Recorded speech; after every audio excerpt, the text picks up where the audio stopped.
90% abituriyentlar oksidlanish qaytarilish reaksiyalaridagi oksidlovchi va qaytaruvchi atomlarni adashtirib yuborishadi. Keling, bugun sizlar bilan bu jarayonlarni ko'rib chiqamiz. O'zi kimyoviy reaksiyalar oksidlanish darajasi o'zgarishi yoki o'zgarmasligiga ko'ra ikki turga bo'linadi. Birinchisi oksidlanish darajasi o'zgarmaydigan reaksiyalar, ya'ni oddiy reaksiyalar.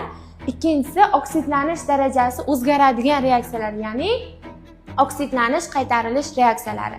Bu jarayonda ikkita o'zgaruvchi bo'ladi, ya'ni birinchisi qaytaruvchi, ikkinchisi oksidlovchi. Hop, qachon atom qaytaruvchi bo'ladi? Oksidlanish darajasi ortsa, elektron berganligini ifodalaydi va bu atomga qaytaruvchi deyiladi va bu jarayon oksidlanish jarayoni deyiladi.